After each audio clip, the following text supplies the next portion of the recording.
오늘 우리에게 주시는 하나님의 말씀은 야고보서 1장 1절부터 4절까지의 말씀입니다.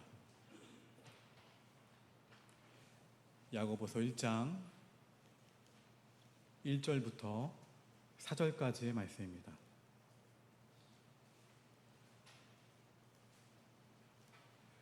이 말씀을 한 절씩 교독하겠습니다. 하나님과 주 예수 그리스도의 종 야고보는 흩어져 있는 12지파에게 문안하노라.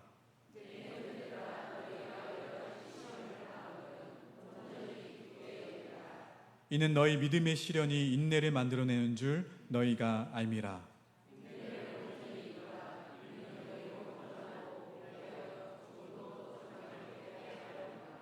아멘. 할렐루야. 오늘 오후 찬양 예배 가운데 나오신 여러분들을 주님의 이름으로 환영하고 축복합니다. 우리 앞자분들과 이렇게 고백했으면 좋겠습니다. 예수님 때문에 행복합니다.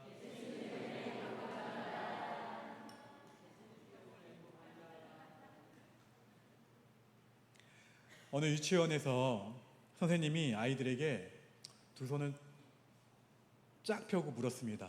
이게 뭘까? 이게 뭐예요? 손가락이죠. 그러면 이게 손가락이 영어로 뭐죠? 핑거요. 대답했습니다, 아이들이. 선생님 다시 주먹 모양으로 오므리고 물었습니다. 이것은 뭐라고 할까요? 영어로 뭐라 할까요? 아이들이 대답을 합니다. 안 핑거요.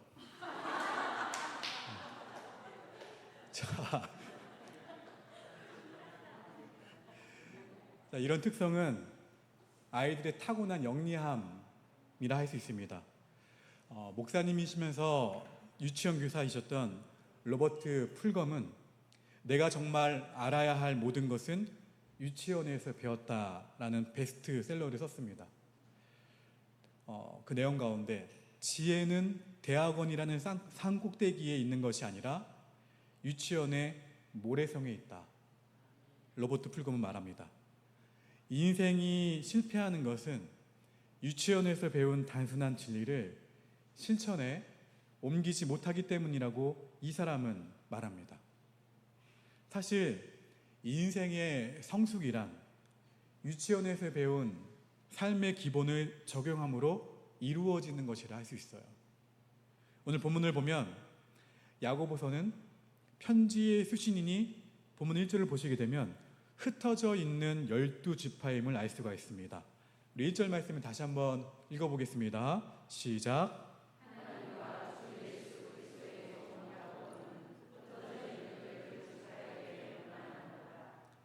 초대교회는 탄생한 지 얼마 되지 않아서 시련을 만나 흩어지기 시작했습니다. 사도행전 8장 1절입니다. 읽어봅니다. 시작. 사울은 그가 죽임당함을 마땅히 여기더라. 그날에 예루살렘에 있는 교회에 큰 박해가 있어 사도 외에는 다 유대와 사마리아 모든 땅으로 흩어지니라. 거기다가 그들이 정말 소중하게 여기던 지도자 가운데 하나였던 스데반 그 집사의 순교 사건까지 일어나게 됩니다. 사도행전 11장 19절 읽어봅니다. 시작. 그때 스데반의 일로 일어난 환란으로 말미암아 흩어진 자들이 베니게와 구브로와 안디옥까지 이르러 유대인에게만 말씀을 전하는데, 흩어진 초대교회의 이 처음 성도들은 대부분이 아직은 유대인들이었습니다. 그들은 예수님을 구주로 믿었지만 아직 그리스도인의 삶의 기본이 무엇인지 정립하지 못했습니다. 기초는 배웠지만 성숙하진 못했던 거예요. 그들에게 믿음 이후의 성숙이 무엇인가, 이것을 가르치기 위해 하나님은 야고보라는 주님의 제자를 사용하십니다.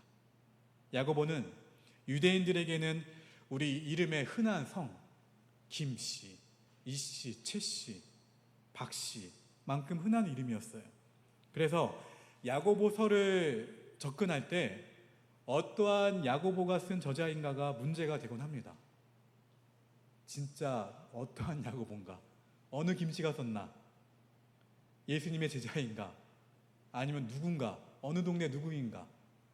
이 편지 내용을 한번 검토해 보면 저자가 유대인임을 짐작할 수가 있는데요. 그는 이 편지를 어디에 보냈죠? 흩어진 이스라엘 12지파에게 쓴다고 말합니다. 또 그는 야고보서 2장에서 유대인 회당을 언급합니다. 야고보서의 교훈과 가장 일치하는 다른 성경이 있다면 그것은 마태복음의 산상수훈이에요. 이런 것을 미루어 보아 이 편지의 저자는 산상수훈을 가르치신 예수님을 가장 잘 아는 사람이에요. 그는 또한 이 책에서 무엇을 많이 강조하냐면 야고보서에서 기도를 많이 강조합니다. 이러한 모든 조건을 만족시킬 수 있는 유일한 인물은 후일, 낙타의 무릎을 가진 사람이라는 별명을 가진 기도의 사람, 예수님의 육신의 동생인 야고보밖에 없어요. 누구라고요? 예수님의 육신의 동생 야고보. 어느 날 예수님의 이 육신의 형제들이 예수님께 묻습니다. 당신이 메시아라면, 분명 요셉과 마리아 부모를 통해 들었겠죠? 당신이 진짜 메시아라면 이제 이 갈릴리를 떠나서 저 유대의 수도 예루살렘에 가서 당신 자신이 메시아임을 증명해 보라. 이러한 대목에서 그들의 예수님의 이해에 대한 결론을 요한복음 7장 5절에서 이렇게 소개합니다.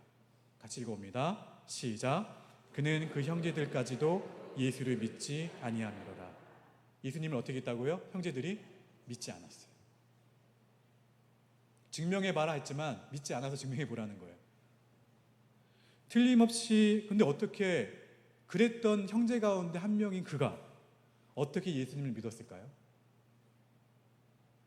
틀림없이 부활하신 주님을 만나고 난 이후였을 것입니다. 고린도전서는 부활하신 주님께서 고린도전서 15장 7절에서 그 후에 야고보에게 보이셨으며 그 후에 모든 사도에게와 이렇게 기록하고 있어요. 그 후 그는 예수님의 동생으로 과시하기보다 자신을 뉘우치며 겸허하게 주님을 증거하는 제자가 됩니다. 그는 오늘 본문 1절을 이렇게 시작합니다. 다시 한번 읽어봅니다. 시작.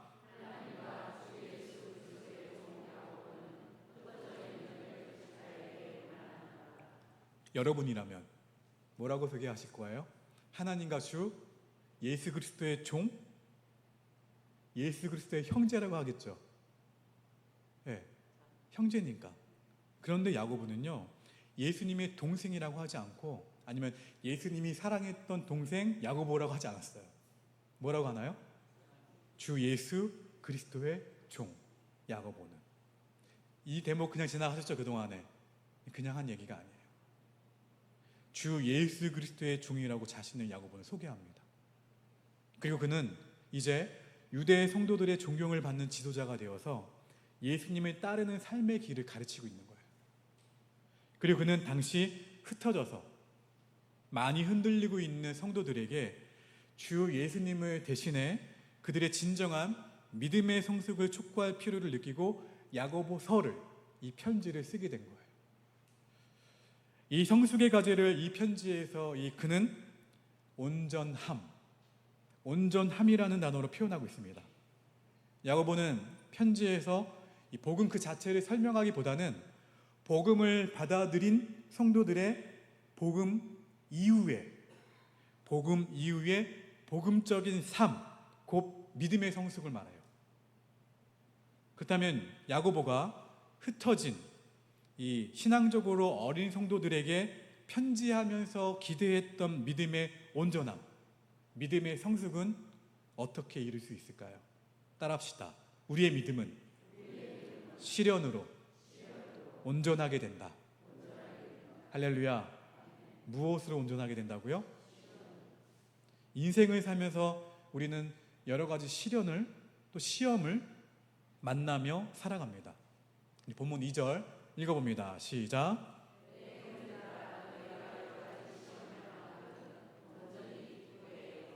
할렐루야. 이 시험이라는 헬라어 단어는 페이라스모스예요. 따라합시다. 페이라스모스. 이 시험이에요. 시험. 이 단어는 때로 시련 혹은 연단, 시련과 연단의 의미로 사용되기도 하고, 때로는 유혹의 의미로도 사용되기도 합니다. 유혹. 일단 서두에서 야고보는 신앙의 핍박으로 흩어진 성도들의 시련을 더 생각하는 것으로 보여요. 시련이라고. 야고보는 그래서 이들의 시험을 어떠한 시련과 연단이라고 합니까? 믿음의 시련, 믿음의 연단. 본문 3절 읽어봅니다. 시작. 이는 너희 믿음의 시련이 인내를 만들어내는 줄 너희가 알미라. 아멘. 여기서 시련 혹은 인내, 혹은 연단은 일종의 테스트예요. 우리가 학교에서 학생이라면 반드시 경험해야 하는 통과 의례라는 거죠. 이 테스트를 잘 활용하는 학생들은 어떻게 합니까? 시험을 치르고 난 후에 뒤떨어진 과목의 부족한 부분들을 보완을 하죠. 보다 어떻게 됩니까? 온전해져요. 시험을 치르고 난 후에 부족한 점들이 발견되죠? 그 부족한 점들을 보완합니다. 그러면 어떻게 된다고요? 온전해진다. 그것이 바로 시험을 허용하는 이유라고 야고보는 말하고 있어요. 그리고 이런 시험을 잘 인내하는 과정을 통해서 온전함에 도달한다고 야고보는 말하고 있습니다.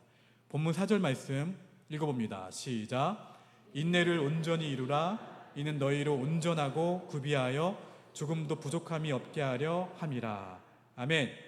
이 온전히라는 단어가 이 헬라어에서는 이 성숙을 의미하는 오늘 말씀의 제목 무엇입니까? 텔레이오스. 오늘 말씀 제목이에요. 온전히. 이 야고보서를 기록한 목적이 바로 성도들의 성숙함, 성도들의 온전함에 이르게 하고자 하는 거예요.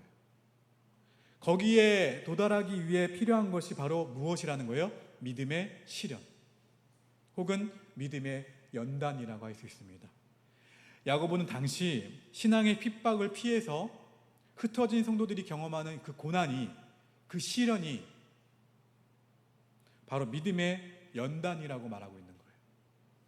야고보는 이 주제를 야고보서 5장 7절 이하에서 다시 다뤄요. 거기서도 변함없이 인내를 강조하는데 뭐라고 말하냐면 따라합시다. 길이 참으라. 나와요. 길이 참으라. 여기서 참음은 뭡니까? 피하라는 얘기예요? 아니요. 피하지 말고 그 현실에 직면하는 것을 의미합니다. 학생이 시험을 피하려 하면 성적이 나오나요? 안 나오나요? 중간고사요. 기말고사잖아요. 기말고사면 어떻게 해야 돼요? 시험을 치러야죠. 근데 학교에 안 나가면 시험을 안 치를 수 있겠네요? 아니죠. 과거 이스라엘과 아랍 전쟁이 일어났을 때 실제 일화입니다.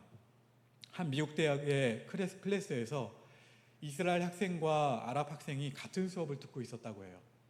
교수가 밤사이 중동 전쟁이 일어난 것을 아는지 물었습니다. 두 학생이 모두 몰랐다고 대답을 합니다. 교수는 자네들은 개의치 말고 후일 조국에 기여하기 위해서라도 열심히 공부하라고 격려했다고 합니다. 그런데 그 다음날 수업에 두 학생이 어떻게 했을까요? 다 출석했을까요? 결석했을까요? 결석을 했어요. 교수가 그 학생들의 친구들에게 두 학생의 소식을 근황을 묻습니다. 돌아온 대답은 이랬다고 합니다. 이스라엘 학생은 전쟁에 참여하기 위해서 이스라엘로 떠났고 아랍 학생은 징집 영장이 나올까봐 어디론가 잠적했다는 거예요. 그 전쟁의 결과를 예측할 만하지 않을까요? 우리가 신앙생활을 하면서 경험하는 시험도 일종의 영적 전쟁입니다. 시험은 피해서는 안 됩니다. 어떻게 해야 돼요? 따라합시다. 인내하며 직면해야 된다. 할렐루야.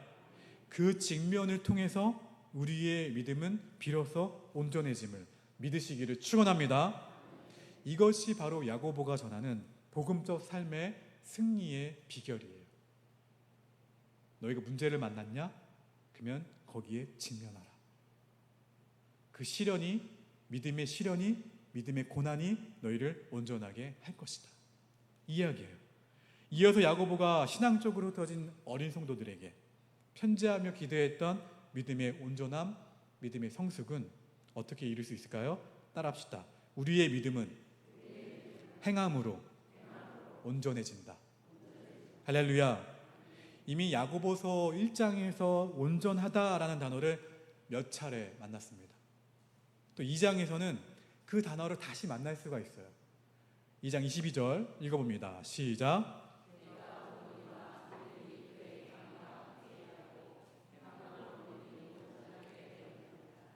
자, 피상적으로 나중에 한번 집에 가셔서 야고보서를 읽어보세요. 야고보서를 읽어보면 지금까지 오후 찬양 예배 때 묵상했던 로마서나 갈라디아서의 교훈과는 좀 역행하는 것 같은 인상을 받을 수가 있어요. 무슨 말이냐면 예컨대 로마서나 갈라디아서가 반복하는 교훈은 우리의 행함으로는 하나님 앞에 의롭다함을 받을 육체가 없고 오직 십자가에서 우리 죄를 담당하신 예수님을 믿음으로서만 의롭다함을 받을 수 있다고 했어요. 이것을 기독교 교리에서는 일신득이 혹은 이신칭의라고 합니다. 바로 이 교리가 여러분이 잘 알고 있는 종교개혁자 마틴 루터가 강조한 종교개혁의 핵심 교리예요. 자연스럽게 마틴 루터는 야고보서를 좋아하지 않았습니다. 심지어 야고보서를 지푸라기 서신이라고, 지푸라기 편지라고 비하하기까지도 했어요. 그러나 후대 개신교 학자들과 심지어 루터의 후학들까지도 이런 루터의 견해는 성급한 결론이었다고 말합니다. 사실 야고보와 로마서는 전혀 다른 배경으로 기록되었어요. 야고보가 강조한 행함은 구원의 조건으로서가 아니라 구원의 결과, 곧 열매로서의 행함이었기 때문입니다. 자, 야고보서 2장 21절 읽어봅니다. 화면을 보고요. 시작.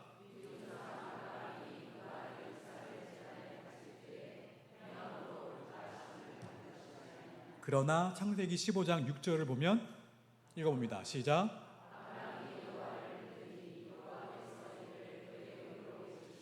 아브라함이 처음 의롭다함을 받은 것은 이삭을 주시겠다 말씀하실 때 아브라함이 하나님과 하나님의 말씀을 믿음으로 의롭다함을 받습니다.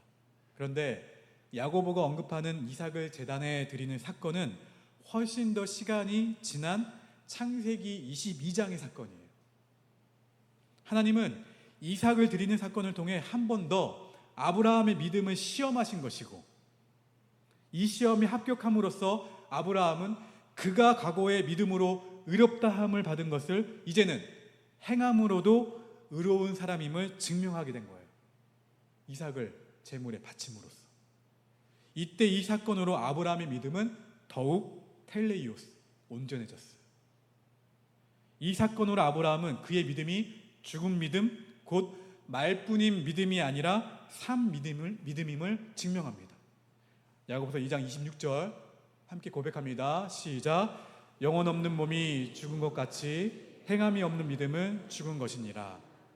전승에 의하면 예수님의 육신의 형제로서 예수님을 믿지 못하다가 결국 부활하신 예수님을 만나고 변화된 야고보는 기도와 경건생활, 구제에 힘쓰는 삶을 살았다고 해요. 그래서 야고보에게 낙타의 무릎에 더해서 붙여진 하나 별명이 또 있어요. 들어보셨을 거예요. 의인 야고보. 이게 별명이에요. 그래서 유난히 야고보서에서는 가난하고 불행한 사람들에 대한 관심이 지속적으로 등장합니다. 야고보서 1장 27절 읽어봅니다. 시작.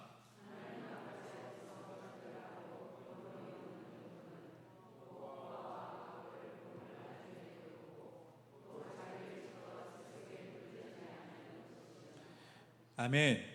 야고보서 5장 1절 이하에서는 가난한 노동자들을 착취하는 부자들에 대한 신랄한 경고를 던지고 있고요. 5장 6절에서는 너희는 의인을 정죄하고 죽였다고 말합니다. 야고보서 3장 2절에서는 우리가 다 실수가 많으니 만일 말에 실수가 없는 자라면 곧 온전한 사람이다 말하고 있습니다. 야고보가 주님을 만나고 평생을 들여 추구한 것은 텔리오스, 온전한 사람, 곧 성숙함이에요. 그가 의인 야고보로 불린 것이 당연하게 느껴지지 않나요? 이 야고보가 오늘 한국교회에 필요하지 않을까요? 우리 옥복교회에 필요하지 않습니까? 할렐루야. 오늘 오전 예배와 연결되죠? 우리가 들은 그 많은 설교를, 사실 옥복교회가 세워지고 128년 동안 얼마나 많은 설교가 이 자리에서 들려졌을까요? 우리가 이제 행함으로 증명할 때가 되었다는 거예요. 할렐루야. 어떤 분이 천국에 가서, 아시는 분도 있을 거예요, 이 예화를.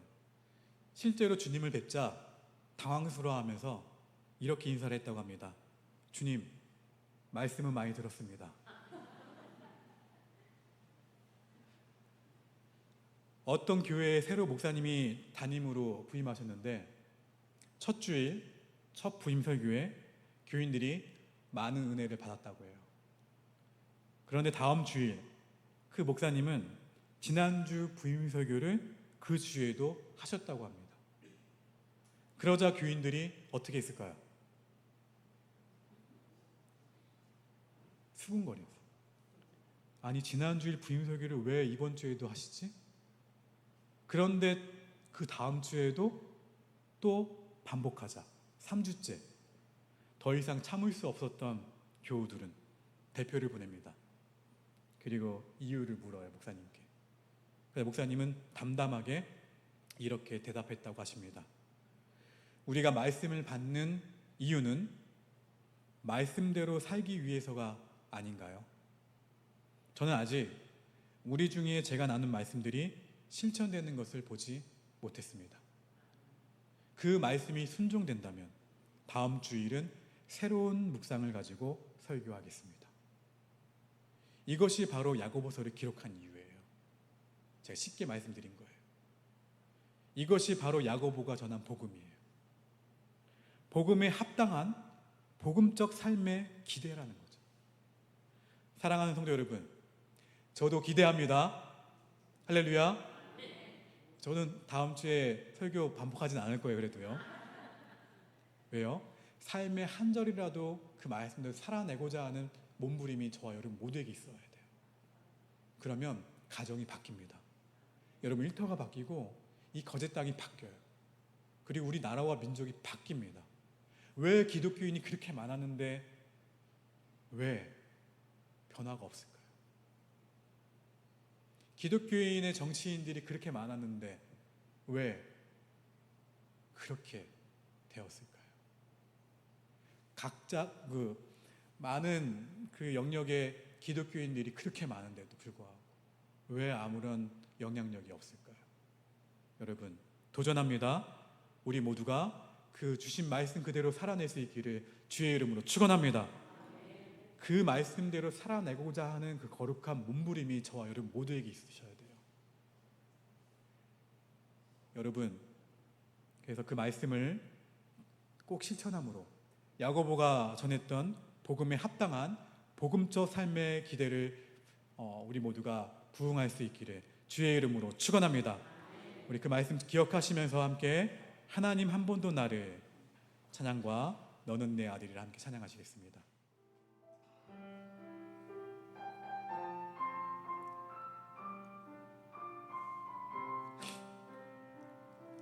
얼마 전에 큰 아이를 크게 혼낸 적이 있었어요. 크게 혼냈는데 혼낸 다음에 그 아이의 모습과 행동들을 봤을 때 저의 모습이 보이는 거예요. 어떤 모습이 보였냐면 나도 하나님 앞에 그렇게 말씀하셨는데 그 말씀 한 절이라도 살아내고자 많이 노력했을까? 그 아이를 혼내는 모습을 보면서도 제 안에 그런 마음이 드는 거예요. 아이를 혼내면서 얘기했죠. 이 몇 번째냐고. 근데 동일하게 주님은 저에게 말씀하시더라고요. 이게 몇 번째냐고. 여러분, 야고보가 전한 그 복음, 행함이 있는 믿음, 제가 저의 고백이기도 합니다. 여러분, 이 강단에서 울려 펴진 많은 말씀들, 여러분이 성경 공부를 통해서 만난 그 주님, 여러분이 아는 그 주님의 그 지식들, 이제는 우리가 그 주님을 더욱더 증명해야 될 때예요. 삶에서 저와 함께 도전합시다. 그 주님을 삶 가운데에서 행할 수 있는, 그 십자가 복음을 살아낼 수 있는 우리 모두가 될 수 있길 바랍니다. 왜요? 주님이 우리의 아버지가 되시기 때문에. 그 아버지가 우리에게 뭐라 말씀하세요? 너는 내 아들이다, 너는 내 딸이다. 그러면 아버지가 원하시는 행동들을, 그리고 좋아하시는 것들을 선택하며 살아가는 거죠. 오늘 오전에 들으셨던 그 말씀도 마찬가지입니다. 갈렙이 인생의 삶의 기준으로 주님을 삼았던 것은 주님이 기뻐하시는 것을 선택했던 거예요. 우리 모두가 그 주님을 선택함으로 이 산지를 내게 주소서, 그 어려운 헤브론 산지를 내게 주소서, 그렇게 믿음으로 고백하며 내 앞에 주어진 시련과 인내와 어려움들을 넉넉히 이기며 돌파할 수 있기를 주의 이름으로 축원합니다. 그럴 때 우리가 믿음의 온전함을 이룰 수 있는 거예요. 그렇게 승리하고 다시 만날 수 있기를 주의 이름으로 축원합니다. 기도하겠습니다. 주님, 사랑하는 우리 옥복교회 성도들이 그동안 수많은 말씀을 들어왔고 말씀에 대해서도 많이 공부했습니다. 이제는 그 복음에 합당한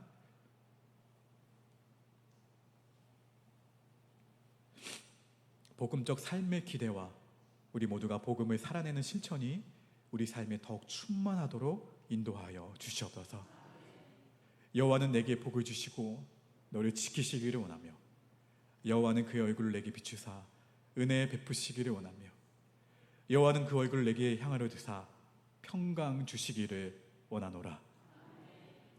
지금은 우리 구주 예수 그리스도의 은혜와 하나님 아버지의 그 크신 사랑과 성령님의 인도하심이 오늘 말씀을 듣고 이 말씀을 살아내기로 결단하는 사랑하는 우리 옥복교회 성도들 머리 위에, 이들이 헤쳐나가야 될 이번 한 주의 가정과 일터와 직장 위에 지금부터 영원토록 함께 하시기를 간절히 축원하옵나이다. 아멘.